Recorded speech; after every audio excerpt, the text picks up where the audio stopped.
worries about the urgent notification that just popped up on his phone. Essex texts him to ensure he remembers that he has until tomorrow to pay off his $100,000 debt. There is only one day remaining for him to make his debt payment. If Lynn's debt is not paid, he will face the possibility of having both of his legs shot and his hands chained. His mind fills with images of the horrific prospect of seeing himself lying in a pool of his blood. He knows he must do anything to give himself a chance at survival. Lynn pulls out his phone and enters the game, hoping to alter the course of events. Lynn can join a monster group, a spirit, a barbarian, a legion, an element, or a cultivator group as soon as he logs in. The images of the groups surround and float around him while he decides which group to go for. And the battle begins. On the bustling streets, hearing announcements for the latest DNL-style chip updates, vehicle-style updates, and sales. At his desk, Lynn has his virtual reality goggles on. The workload for Lynn, a game programmer, exceeds the daily limit even though 966 is strictly enforced. Lynn loses focus as the girls in his office gossip about the whole street's overnight brainwashing. The second girl chimes in to say that this is known as the war battle, and that it results in some people getting rich and some people getting killed.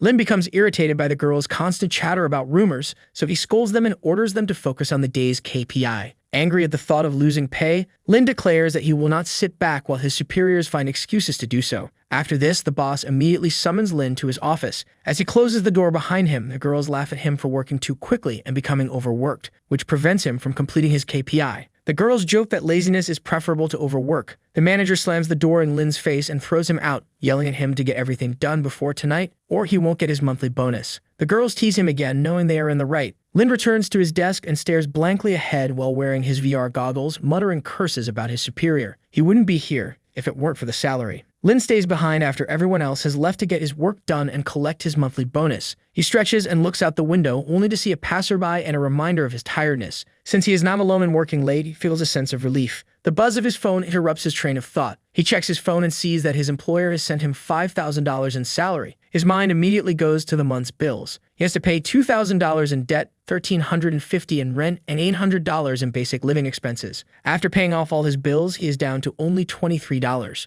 With a sigh of defeat, he sits back. His screen displays yet another alert. His debt of $100,000 is due tomorrow. He fails to realize the urgency of his debt payment. His worries wash over him like a tsunami. Lynn feels hopeless after learning that he has reached his credit limit and cannot sell more items to pay off his debt. He realizes he must find another way to pay off his debts. Another alert startles him, inviting him to participate in the overwrite war. He stands to gain a fortune if he succeeds, but stands to lose everything, including his life if he loses. Since it's the same rumor the girls are discussing at the office, he disregards the message. He packs his things and leaves the office unfazed by the scam message. While strolling through the street and observing the homeless population, he confronts the stark truth that in this world, the less fortunate he is, the more likely he'll encounter hardships caused by others, and everyone is simply striving to survive. The presence of onlookers on their phones interrupts his train of thought. He doesn't understand what's going on. Meanwhile, he notices a military vehicle and blood on the ground. The debt collectors have a guy by the throat. While pleading with the debt officer for 2 more days, the man's hands are chained and blood is dripping from his mouth. Some people in the crowd claim that he only owes $10,000 and will be sent to a violent sweatshop as punishment. The man keeps begging if he can have more time. Lynn feels cold chills as he realizes that he is $100,000 in debt, and the scene before his eyes is a consequence of a low price of $10,000. He ponders his uncertain future. The man runs for his life, claiming he is behind on a small sum of money, but is shot in both legs before getting very far. He collapses near Lynn's feet and gazes up at him in despair. He clings to Lynn's feet as he begs for his life. The shock of the situation causes Lynn to become paralyzed. The debt collector grabs the man by the hair and demands what he did when spared. The officers raise their heads to see Lynn, and a notification flashes on their digital goggles, letting them know Lynn is about to be late on his debt payment. They all turn to Lynn, knowing he is next on the list, and smile. Lynn hurriedly enters his building and closes the door behind him. He realizes instantly that the same thing will happen to him if he can't find a way to make the payment. Lynn sits on his couch and begins plotting his escape. The first thing that comes to mind is removing the chip from the back of his head, but he quickly realizes this is an extremely risky proposition. He contemplates evasion but knows he'll be caught because the chip monitors his whereabouts. He keeps coming up with 100 different ways to do it, such as hacking their systems and changing his debt information, but he knows that doing so will get him on a wanted poster. After numerous failed attempts, he finally accepts that his only remaining option is death. He is startled by his phone's buzzing. The invitation to participate in the overwrite war has been repeated. He still isn't sure if this is a scam, but he knows he has to act before it is too late. When he hits the button, nothing alters. He berates himself for believing such a thing as he now feels crushed. Soon his eyes brighten as an electric tingling sensation runs along his neck. He is in disbelief. He is currently in transit, when When he looks up, he sees a message saying that EWS 3570 has entered Overwrite War and that the system is loading. Lin is astounded to learn that the Overwrite War is happening. A startling alert appears around him, informing him that a conflict has begun. Another notification appears, alerting him that his entry has been spotted, that he has 0 combat experience, and that he has entered as a warlord. A second message instructs him that he must select a group to rule. Lin can associate with monsters, spirits, barbarians, legions, elements, and cultivators. As he tries to decide which group to join, he is surrounded by the images of the groups. His building is directly hit when a stone from nowhere crashes through the ceiling. He trips over the shock and puts his hand through the monster group's image, accidentally choosing it. A notification informs him that his current selection is the monster's category. Lin panics and blames himself for being careless. He is taken aback when another selection for a hero appears. This time, Lin takes his time to decide and goes with his best judgment. He selects a hero, and another alert notifies him that he is about to enter the battlefield. Another alert pops up stating that the beginner troop subordinate has been loaded and asking Lin for his wish. Lin realizes he is clueless about what's going on and that there's too much for him to take in at once, so he makes an open-ended request for all information he can get about everything. The order has been received, and another notification informs him that his specialized abilities are being shaped. The formation of the OMNISCENT Life Force attribute appears to have triggered a second altar. Lin scratches his head, befuddled by the events around him. The battle has begun, and a new alert has appeared with the terms of victory. Lin becomes a fictional person. His appearance resembles a warrior with gray skin, monster eyes, and rags. The victory condition requiring Lin to kill all lords appears.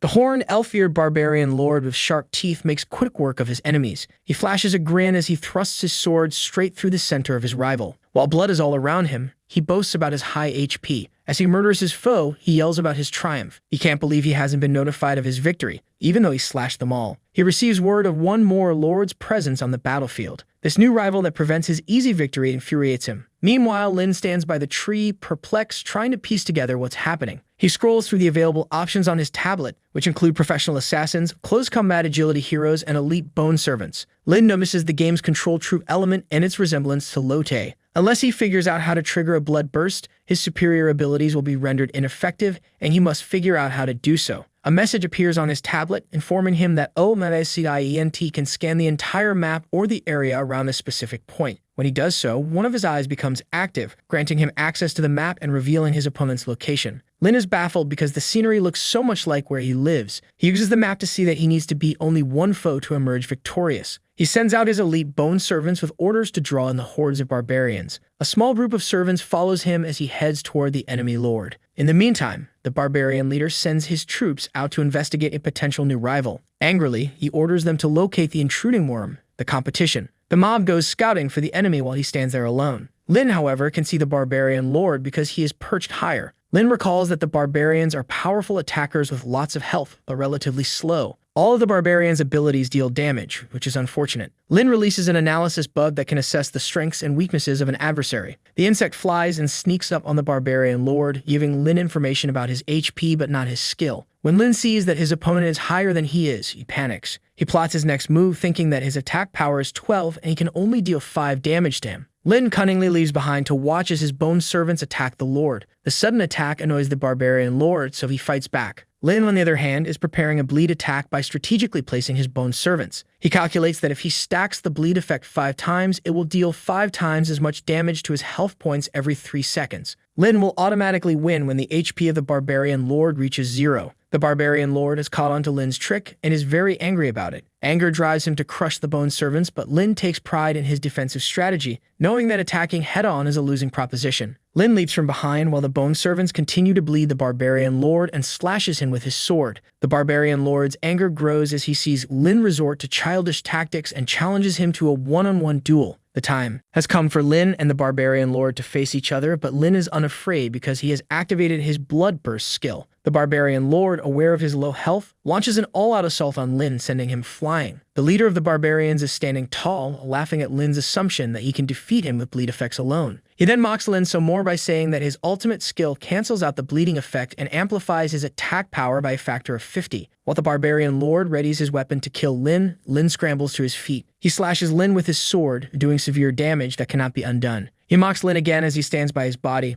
promising to crush him just as he had declared before. Lin activates the blood burst just as the barbarian lord's foot touches his body, causing the lord's chest to explode. He looks at Lin in disbelief, demanding to know when he put the blood bomb inside of him. Lin tells him that he did it before he employed his ultimate skill. Even though it only deals 5 damage, Lin assures him that it can instantly kill a hero with less than 10 health. As the barbarian lord explodes behind him, Lin stands up and begins to walk. A message appears announcing Lin's victory. Lin is taken back to the real world and given the reward. Lin seems to have abruptly and startlingly awoken from a dream. What just happened is beyond his comprehension. He can't believe he pulled off such an easy victory. Lin thinks it would be cool if this technology were implemented into the game he created. In a delusional state, Lin thinks about the flying stone that crashed through his apartment earlier. He dashes out of his building and scans the sky, hoping to spot the stray rock that smashed through his ceiling. Lin concludes that everything was a dream because, if it were real, his landlord would have killed him. Lin is suddenly knocked unconscious when a girl hits him on the head. Lin sleeps on a bright, sunny day on a plush bed in a posh building. He is fast asleep on a king-size bed. Slowly, he opens his eyes and sees a young woman towering over him. To her relief, he is woken up. Lin is startled to see a girl he doesn't know hunched over the bed. When he looks around, he sees that he is in a luxurious apartment with high ceilings, glass walls, and chandeliers. He inquires about the young lady's identity and his location. She explains that she checked him into a hotel registered in his name after he passed out the day before. Lin is astounded to learn that he is the hotel's owner and double-checks with the young lady. The girl confirms with great joy that she knew of Lin's status as hotel owner through an update to her chip that occurred last night. Lin is confused and amazed by the technological advancements he cannot comprehend.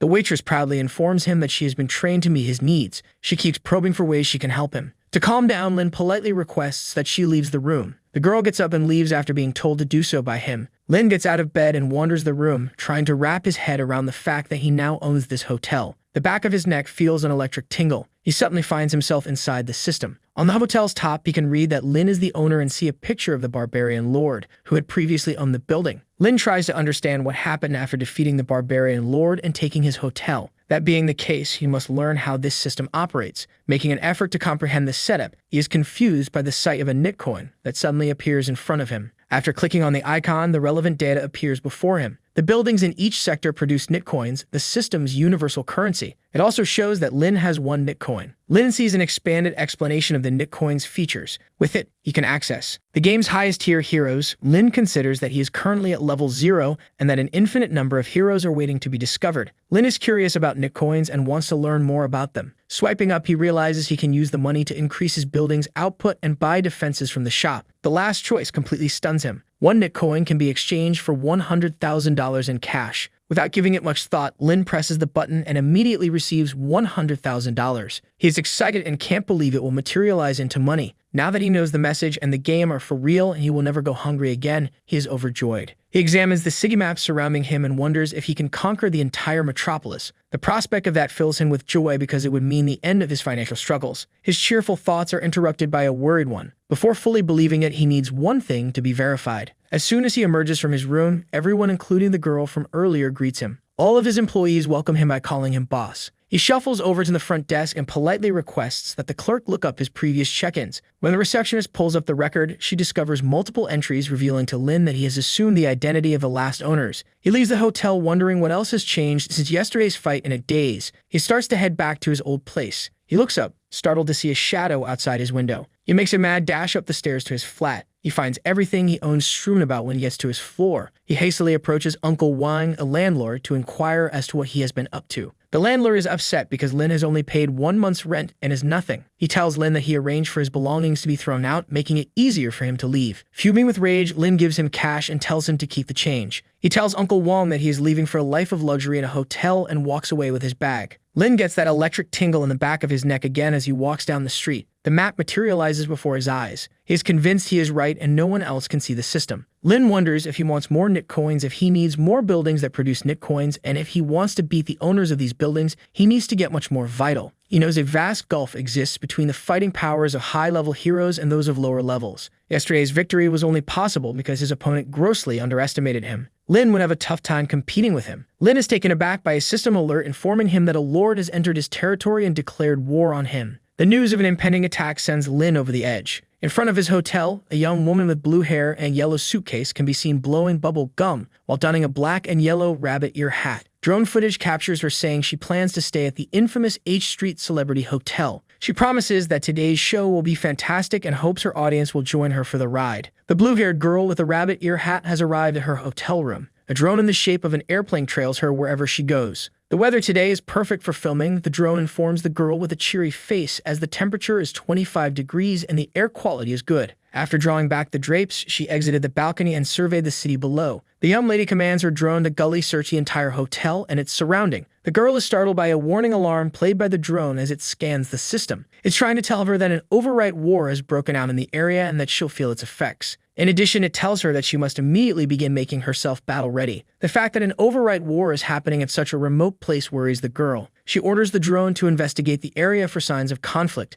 Since there probably aren't too many people in this tiny place stronger than her, the prospect of many amassing benefits has her glowing with joy. Meanwhile, Lin is brought inside the system. Overloader, the support system has been activated, informing him to choose the support category. The options presented to him include traps and pitfalls, spells and magic, skills and techniques, plans and blueprints, and brains and brawn. Lin is surprised to have the chance to choose a support system because he was never given the option before. He explores each section and finds numerous choices within each broad category. Unfortunately, he does not have enough Nitcoins to purchase the entropy of the dead he chose. Lin is disappointed that there is a divide between free and paid content, with the latter appearing more decisive. He starts feeling hopeless because he knows he wasted his only Nitcoin. Unfortunately, he opts for the free standard crossbow. Lin transforms into his character as the support locks in. When he enters the battlefield, the system alerts him of entering. As Lin enters the battlefield, the horde of barbarians rushes up to attack him. The sky suddenly opens and a lord of the barbarians named Ji Li announces his intention to challenge him. He taunts Lin to wait for his inevitable death. Lin finds it strange that he introduced himself just before the fight started. A confident Lin strikes his sword at the barbarian horde, killing many of them. The elite bone servants he then releases continue to slaughter the mob. Lin walks away as his servants massacre the mob.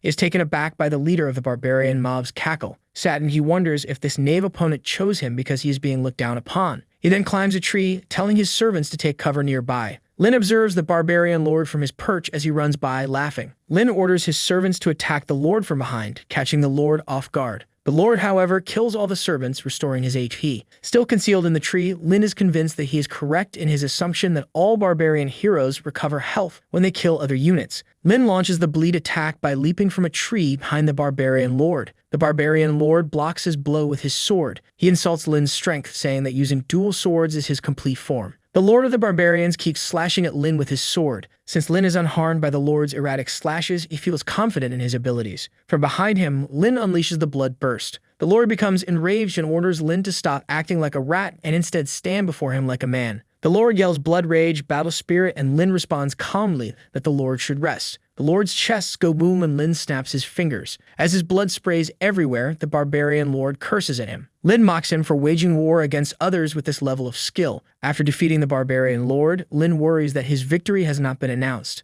A message appears, informing him that there is still one more lord on the battlefield to vanquish before he can declare victory. The sunset and night begin, and the girl with rabbit ears and her gang are ready for action. Under the full moon's light, Lin searches the map for any trace of his remaining foe. Lin ensures there are no more lords other than the barbarian lord Mu Jai Lai. He is confident that they are currently concealed somewhere in the woods. Lin releases the analyze bug and sends it on a mission to track down the enemy. The bug flies through the woods before being brought down by an arrow. The rabbit-eared girl is bending over the dead bug, bow in hand. She approaches it to examine it, but her curiosity is quickly replaced by irritation when she realizes it's a bug from the monster race, which she despises because of its hideous appearance. On the other hand, Lin remains unseen by jumping from one tree branch to another. Without alerting him, the girl eliminates the analyzed bug. Lin is shocked to see an arrow heading straight for him. He deftly sidesteps the arrow and safely lands on the ground below. The arrival of yet another arrow throws him off. He evades it once more and runs towards the masked rabbit ear creature. It smiles placidly as it observes Lin. Another trio of arrows surprises Lin. As he flees from the arrows, he comes to a sobering realization. The free item he got just before the fight can be a huge help. He finally settles on the ordinary crossbow and doubles down on his decision. He grins at his brilliant plan and fires arrows at the rabbit-eared creatures from his crossbow. He successfully takes out every single tree-dwelling creature. Their lord notices that a hero from the monster race, Elite Bone, has a ranged attack. Lin continues shooting the rabbit creatures in the head and killing them. As he avoids their attacks, the girl is shocked to see her rabbit creatures, which she calls the spirit archers, die. Given its relatively short range, she can't believe how accurate a crossbow can be. She hears Lin calling for her, telling her she must emerge from hiding because all her soldiers have been killed. As she fires a green, glowing, swift shadow arrow at Lin from behind, the girl does a backflip. When Lin sees the arrow coming at him, he spins around to face the enemy and fires a crossbow at her. He laughs to himself as he figures out her secret of where she is hiding. They both manage to deftly avoid the arrows. Since Lin has decided to switch to ranged attacks, the girl appears relieved that he has given up some of his abilities. She sticks out her tongue at him and calls him an idiot as she laughs at him. She keeps telling him that the monster race is the one she hates the most and that she will kill him because of it. Lin, infuriated by the realization that she is correct in his inability to use his bleed attack skill, which prevents him from stacking the bleed effect necessary to activate the blood seed, needs to resort to regular attacks to reduce her HP. He suddenly remembers with astonishment that the analyzing bug can autonomously avoid obstacles to ensure its survival. After meticulous preparation, he proudly stands and lets loose all of the analyzing bugs at once, a move that can only be performed once.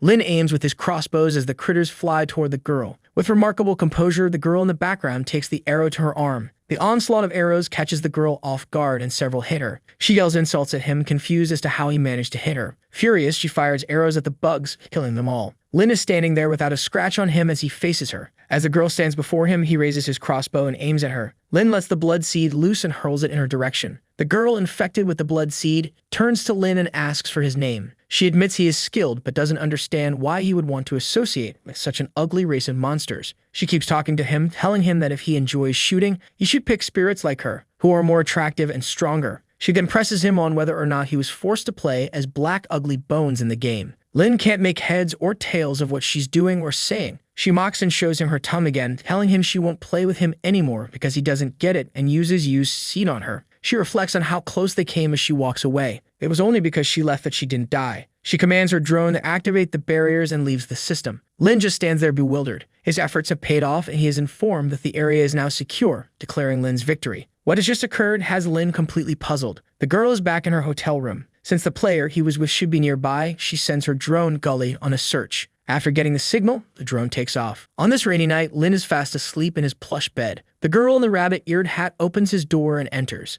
As she watches Lin rest, her eyes light up with joy. After a long search, she locates him. Lin opens his eyes slowly, startled to find a young woman hunched over him. The girl jokes that he woke up. Lin becomes alarmed by the proximity of an unknown person and demands to know who she is. The girl gives the drone Gully in order to shoot at him, and she does so with a broad grin. Lin, dumbfounded by the turn of events, orders the girl to stop playing around. His head is bobbing up and down as he tries to evade the drone's sight. The girl laughs at him and tells him to sit still and pay attention to what she's saying. The thought that someone could point a gun at him and expect him to listen makes Lin very angry. The girl identifies herself as Dong Yan and approaches him with a request to join forces with him. Lin, bewildered, finally breaks the silence by asking what alliance she is referring to. She then reveals that she is, in fact, the spirit lord he battled the day before. Lin suddenly has a flashback to the attack from the game yesterday. He tries to make connections and realizes that the two girls share a striking resemblance. When he does recognize her, it throws him off balance. But Lin can't believe it. The girl is identical to her face and not in appearance. He then tells her that despite the resemblance, she is not the spirit lord. Dong asks why he chose such an ugly and lowly monster race and jokes that he shouldn't be the one talking about appearances.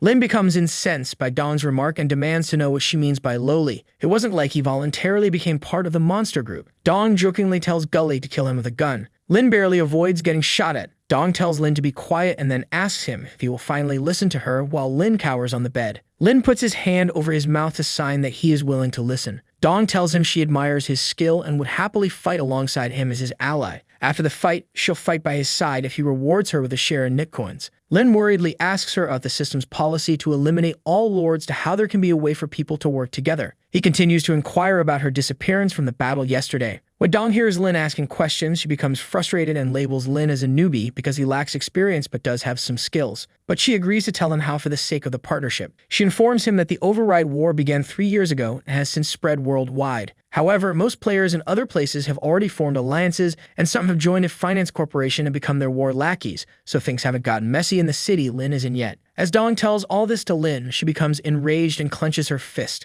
Lin then asks her the obvious follow-up question of why she didn't fight alongside or join those larger corporations, given that she is so familiar with the Override Wars. She continues to tell him how naive he is and that a person's power is limited and insufficient in this war. Second, she wouldn't be here requesting his alliance if the big company had already accepted her. He tells himself that if he can ally with her, he can use her as an ally in battle and learn valuable information about the Override War from her. Everything, he tells himself, looks good for him right now. His mind is suddenly consumed by worry. He reminds himself that he still doesn't know nearly about Dong to trust her, and that she's too full of mysteries to be relied upon. So he must be careful. Lin says he's fine with the alliance but has to do what he says. Dong assures him cheerfully that there will be no trouble and orders Gully to start the program. Informing her of activating the alliance program, Gully addresses her as Master. After scanning Lin, Gully informs them that an alliance between Lord Lin Shan and Lord Dong Yan has been successfully formed. Dong elaborates on the nature of alliances, stating that they are essentially backdoor programs developed by corporations that allow players serving under two lords to form parties by combining their codes into a single battle ID. Lin is impressed by her level of knowledge and keeps pressing her for details about the game. Dong joyfully assures him that she will gradually reveal information to him. She explains to him that she was once someone or something else, but then she stops herself. She gets serious and starts walking towards the door, declaring that she needs to leave now that the alliance is formed. Lin abruptly fires another question her way, this time asking how she came across him and whether or not she was stalking him. She puts the finger on her lips to indicate that was a secret, and then tells him to level up and get stronger so that they can both earn more Nitcoins. She tells him she'll fill in the blanks the next time they talk. She enthusiastically informs him that she will be waiting for him on the 15th floor of his hotel if he needs her. Lin bids her farewell and promises to keep her apprised of any new tactics he develops for their next battle. Lin watches as the door closes behind her as she walks out. He leans back against the bed's pillow and muses that Dong is right and that he must find a way to survive and grow stronger immediately. Lin continues to analyze the system and think about how to earn more Nitcoins. Only 3 of the 5 Nitcoins he needs to unlock and upgrade are currently in his possession. He examines the map, thinking he must obtain more Nitcoin-producing buildings to earn more Nitcoins. He then spots a structure that mints 3 Nitcoins and his face lights up excitedly. He beams with delight, having located his next target. Chen Li Go, CEO of Chenxi Industry, wears a monocle, a coat, and a turtleneck sweater as he looks out his office window. He tells himself that Sister Ah Guo has chosen this fight because it is a training ground,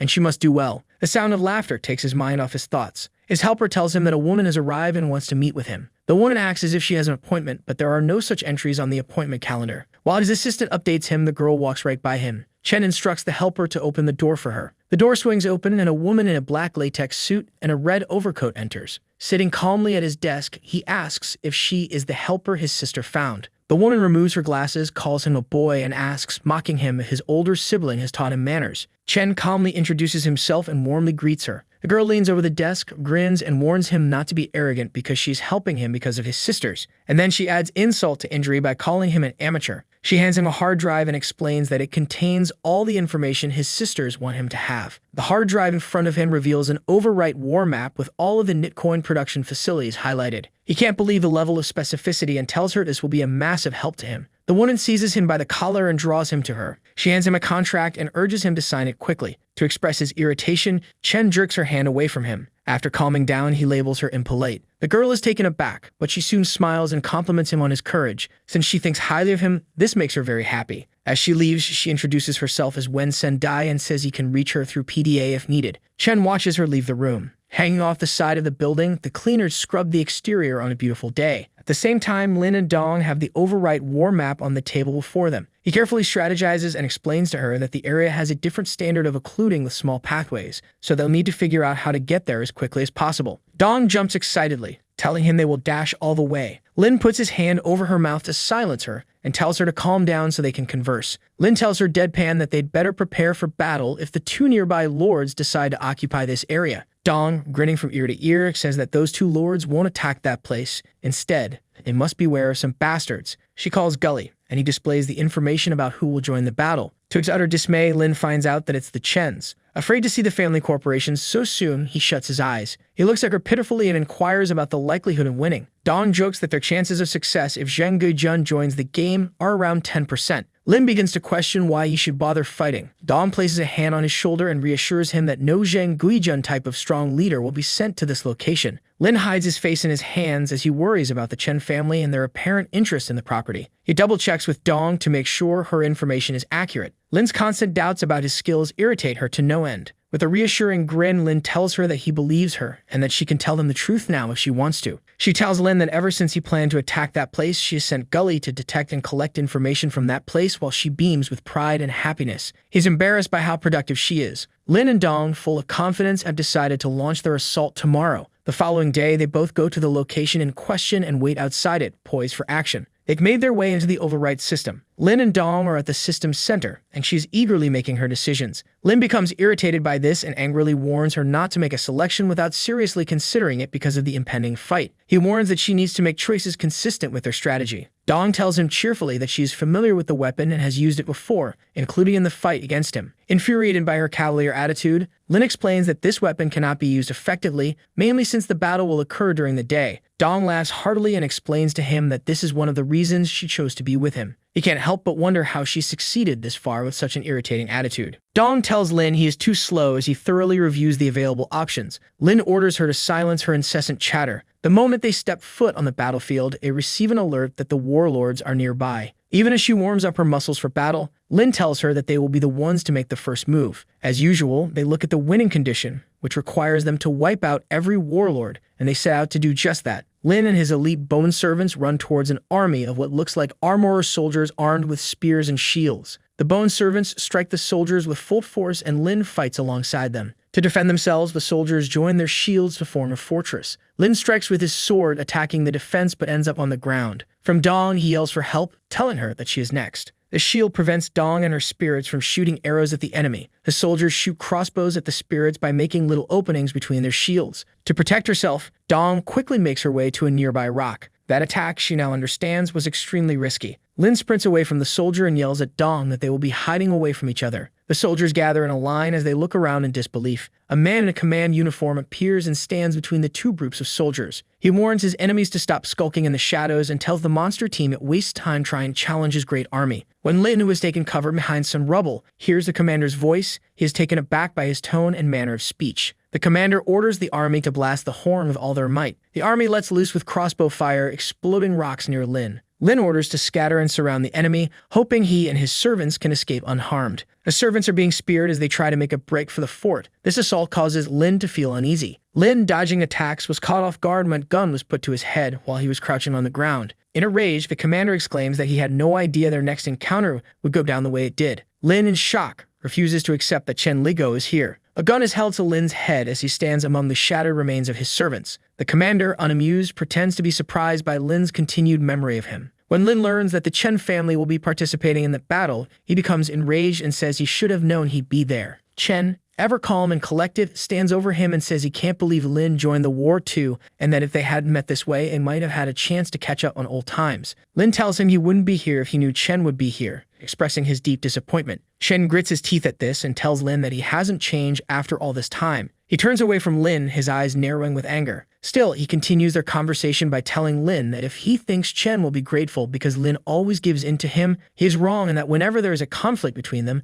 Lin always backs off. Indignant, Chen yells at Lin, asking if he considers him so feeble and unworthy of respect. Lin is at a loss for words. Chen assures him he will succeed alone this time and does not require assistance. He gives the order for the soldiers to shoot Lin with crossbows. Dong uses her unique skill of arrow shower to save the day, just as the soldiers are about to fire their weapons. She asks Lin angrily if he is daydreaming because he is immobile. She grabs Lin by the collar and pulls him away, urging him to leave quickly. She then gathers her spirit archers by blowing a whistle. They shoot arrows at Chen, but his guards can keep them at bay. Chen thinks the attack is pitiful. Hiding with Dong, Lin thinks about Chen's words and realizes he can't believe he believed this way. Dong becomes enraged and demands what Lin is doing to derail the plan. She hates him even more because he caused her to lose many spirit archers. Lin tells her in a sad tone that he has known this lord since they were in high school best friends. Lin reflects on Chen's high school bullying experiences and being asked to get drinks for others. At school, he was pushed to the ground by bullies who told him he should follow in his family's footsteps and grovel at strangers' feet. When he was being bullied, Lin would always defend him. Dong can't believe Lin is Chen's classmate and asks him in shock if he is also from a wealthy family. Lin seems bewildered by her questions and distracted by his thoughts. He claims he was in the past, but now has no recollection. Dong nervously approaches his face and asks if she should tell him face-to-face about the priorities of rich kids like Chen Ligyo. Lin, perplexed, asks if it is typical of him to want a true friend who would stand up for him as they do in the movies. Perhaps Chen just wants a partner to fight alongside because he has been subject to his family's rules since birth and has been bullied frequently at school. She tells Lin that she is disappointed in his naivety and that Chen only wants to prove that he is worthy of fighting by his side. She calmly explains that he is reacting violently because he is determined to show that he can equal Lin's accomplishments.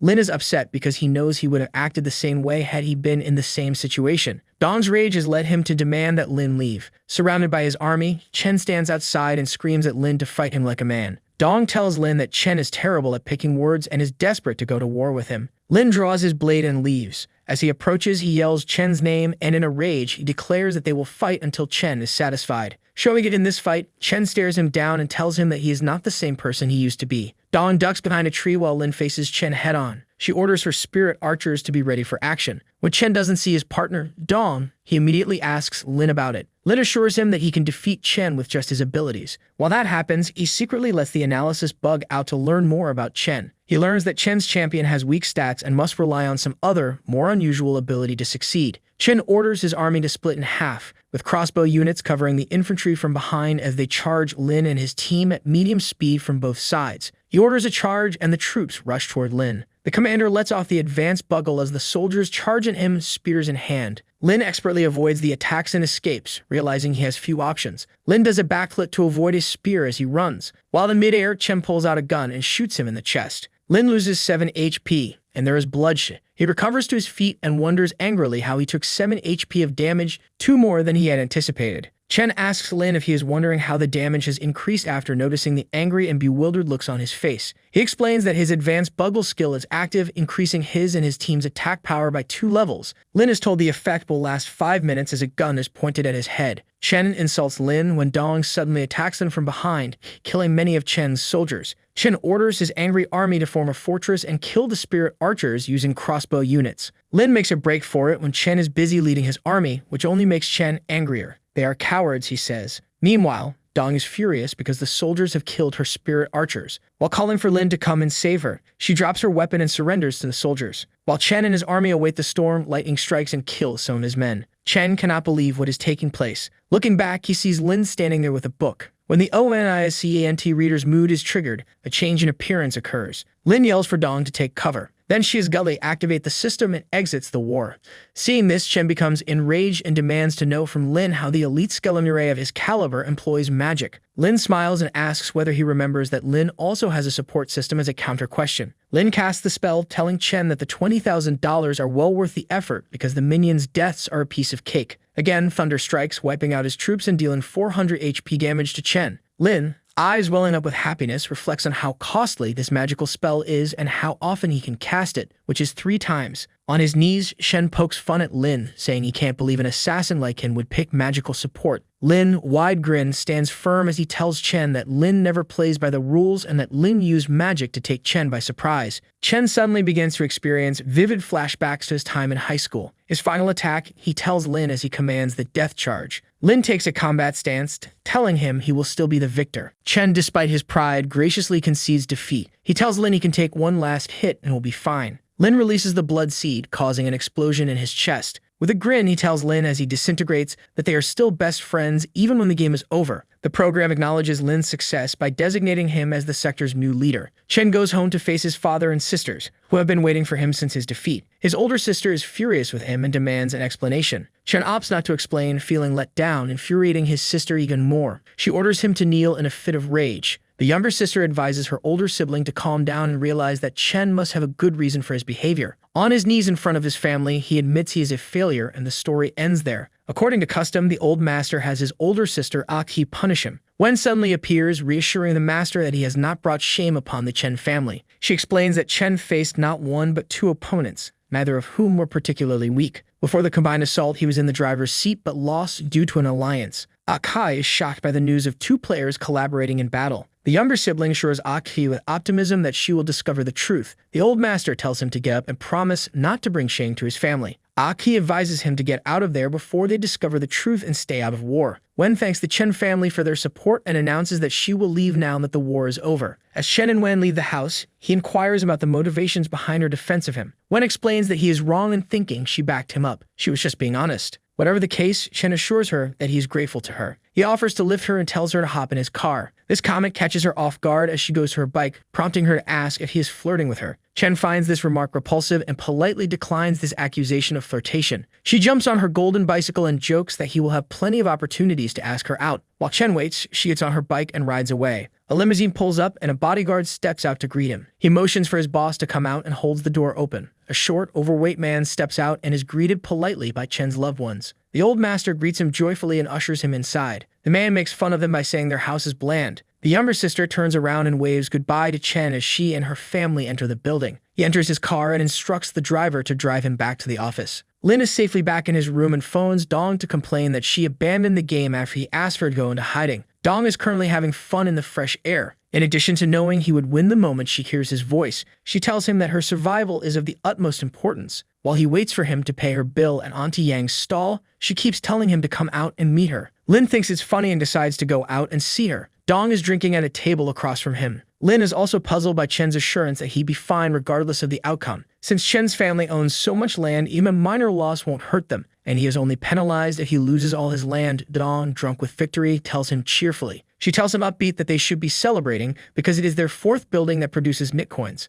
Lin joins the merriment by explaining how he increased his income and paid off his debt. Lin toasts their success with a drink after a satisfying meal. They keep drinking and cheering. A dozen more beers, spicy roasted pig brain, garlic stir-fried crayfish, and mala clams are on Soon Lin's list of food orders. Lin and Dong decide to stay out all night drinking to celebrate their success. They get drunk, pay the $13.50 bill, and then leave. The chefs are overjoyed to see them so happy together as they dance in the streets. When they finally check in, they go straight to bed. It's the morning after, and their belongings are strewn all over the floor. Lin and Dong are sharing a bed right now. Lin is exposed to the cold while Dong sleeps warmly under the blanket. He sneezes and wonders irritably why this morning is so cold. Dong slowly wakes up and starts to complain that he's too loud. Hearing each other's voices, they quickly realize they share a bedroom and bed. What might have happened between them last night sends them into a panic. Dong immediately orders Gully to play the recording to confirm what happened last night. The mere mention of a recording causes Lin's anxiety to increase. In the recording, Dong takes up most of the blanket while Lin is left to shiver. After watching the video, she jokes that he must have excellent self-control, and they laugh. Lin teases her by saying he is not interested in flat girls and that things would be different if she looked like her character in the war. She takes offense at this and explains that contrary to his assumption, she looks like her character and is not flat at all. Lin suggests that they get dressed and go out for breakfast. They enter the plush buffet, where Lin announces they already have 4 Nitcoin-producing buildings over breakfast. Once he has amassed enough Nitcoins, he hopes to proceed to Stage 2. While they eat breakfast together, Dong tells him they can exert more control over a larger area now that they own 2 plots of land. Lin unlocks the system and informs her that he needs to save some Nitcoins to proceed to the next level. Lin beams and politely inquires about her daily allotment of Nitcoins. He pauses thoughtfully before responding that he can only give her 1 daily due to the slow production. That annoys her, so she asks him if they can split the costs equally. Lin tells her in a level-headed manner that he needs to secure his financial stability and train his combat abilities because all the land is in his name. He promises her enthusiastically that he will give her 1 more for every 3 Nitcoins the mints.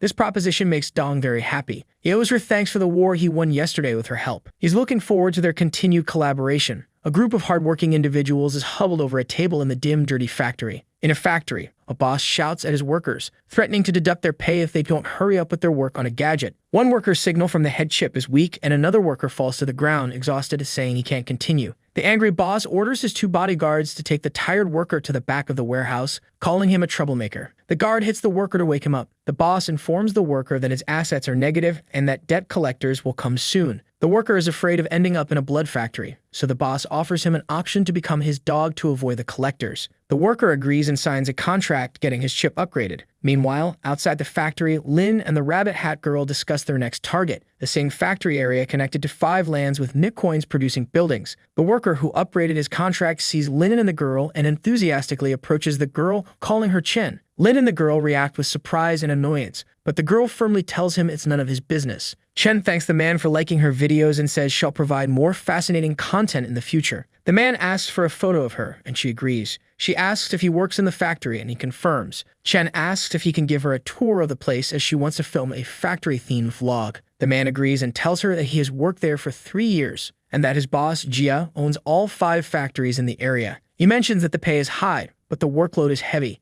Ruru notices a new building and asks if it's new compared to the others. The man tells her to lower her voice as it's his boss's office, and they might get in trouble if he finds out about the tour. Suddenly, the boss's personal guard appears and shouts the man's name, Ah Fu. The guard moves towards him and kicks him, and Chen watches in shock. The bodyguard tells Ah Fu that he is slacking again and thinks he cannot hit you because he renewed his contract with the boss. The guard curses him, calling him just a dog, and asks the girl who she is. Fu interrupts him and introduces Chen to him, explaining that she is a famous steamer known as Yumian Ruru Chen. The guard makes a sarcastic face and jokes about Chen being a small internet celebrity, saying she can keep him company. With a mean expression, he grabs her hand, but Lin arrives and pushes him to the ground, telling him to get his hand off of her. Lin then takes Chen with him, but the guard stands back up and tries to attack him. However, Lin kicks him while Chen watches. They both run toward the exit, and the boss sees them from his office's rooftop balcony. Chen is impressed by Lin and tells him he doesn't look like a desk jockey at all. Lin is surprised too, as he feels like his body moved on its own. Chen asks her gadget, Gully, to open the map of the place they're in, which has 3 main entrances. Lin marks the small access roads on the map.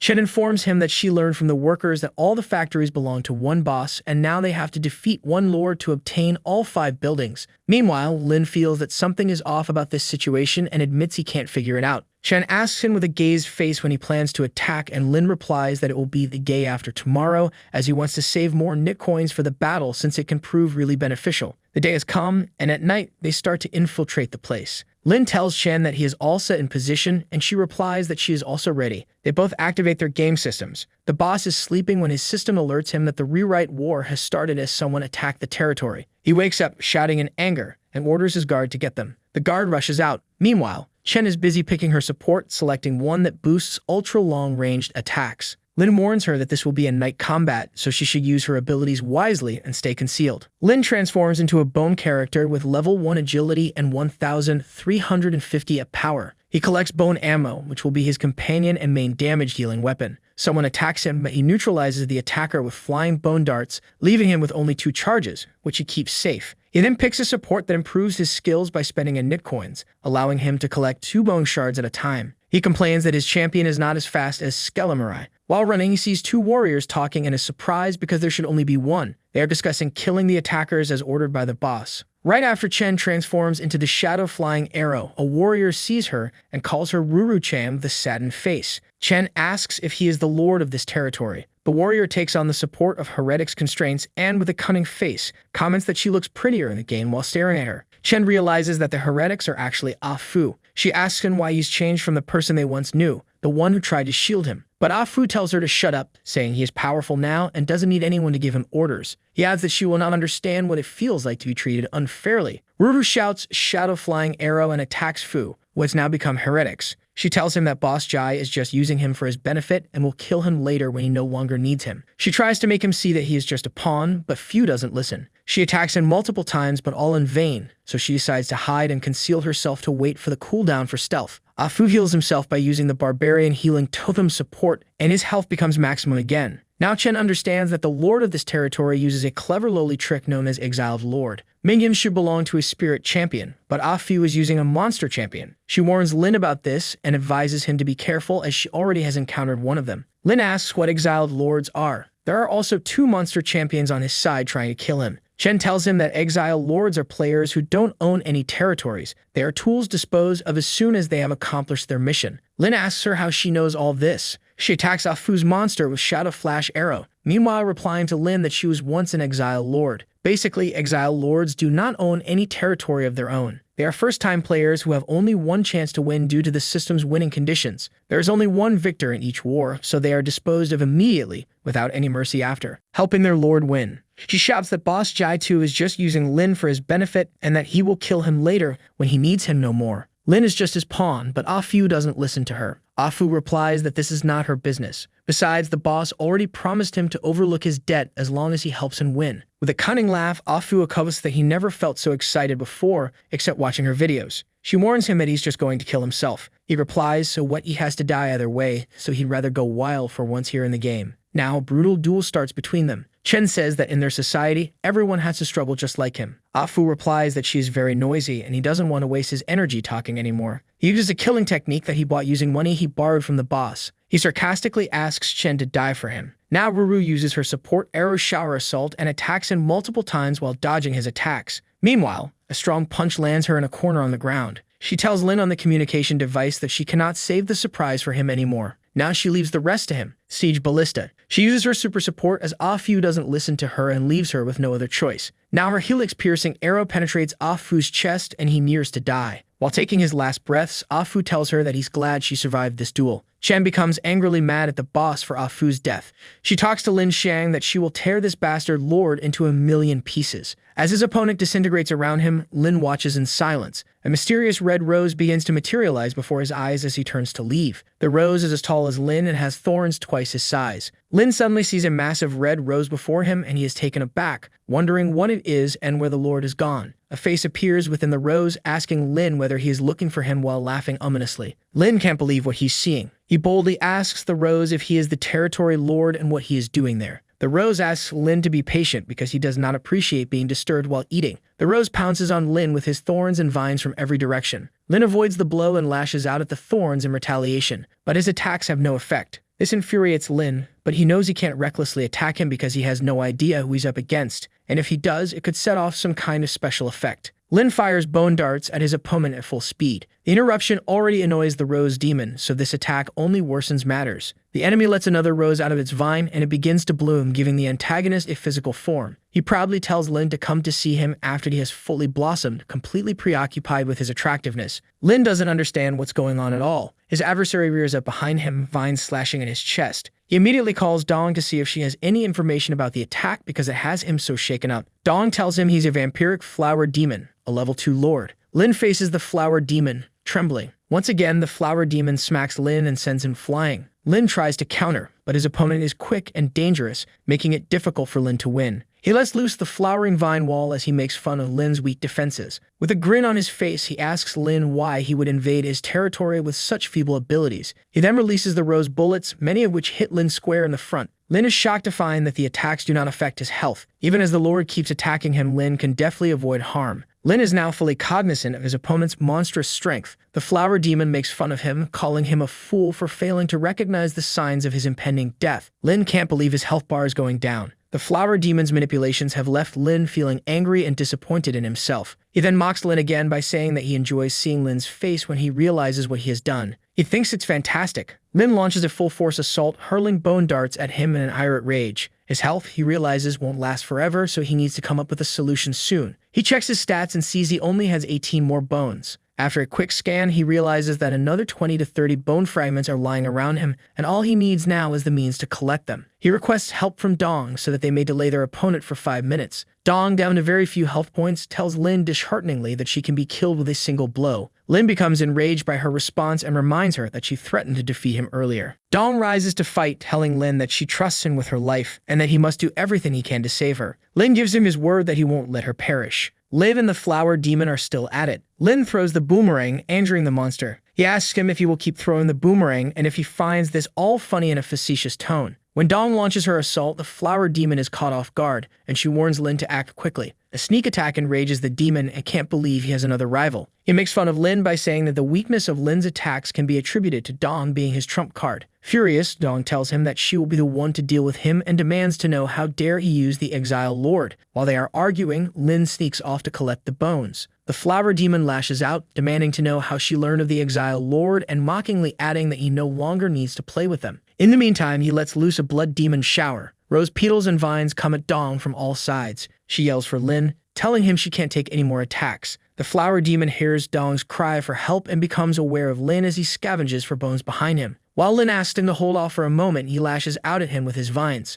Dong draws another arrow for attack and angrily demands to know from Lin whether or not he can speed up and why they need to gather so many bones. Dong attacks the demon, who responds by calling her a mosquito and accusing her of being not graceful. She sends arrows raining down on the flower demon's vines. He looks over at her with rage in his eyes and tells her it is over for her. Dong's entire being trembles with terror. Lin approaches them at the last second. He makes Dong wait and expresses regret for it. Now, according to his bone count, he has 50. When Lin approaches them, the flower demon is taken aback by Lin's self-assurance. In a devastating assault, Lin lets go of every bone he has. He hastily chooses his support technique that doubles his skeleton's 50 bone count to 100. The flower demon is in disbelief at this sudden assault. The continued onslaught of bones eventually kills him by draining his health. Lin watches the disintegration of his opponent with cold determination. The flower demon can't believe a lord from a lower level defeated him. The system declares Lin the victor, informing him that his award has arrived and that he is now the sector's leader. The news has Lin overjoyed. Both Lin and Dong are ecstatic. Guards take regular patrols of the factory grounds. Jia Tu is dumbfounded by the fact that a level 1 lord defeats him. His assistant calls him in a panic, asking what they should do and if he needs to call reinforcements. Jia Tu tells him sarcastically that he does not require additional staff. Nobody wouldn't be left to work for him if he used up everyone in the war. He can't believe his good fortune that he still owns the property. He opens the door to leave and is greeted by 3 people. They mock him in his aspirations to join their ranks since he can't defeat a lord of level 1. Jia Tu begs them, explaining that his adversary is more complex than he appears. The red-jacketed member of the trio quickly kills Jia Tu and orders the others to be quiet. His assistants are shaking with terror. The system alerts users that the sector's previous ruler has passed away, leaving his territories unclaimed. One of the 3, the man in the bird mask, unlocks the system and begins tinkering with it. There is another warning that the area has been occupied.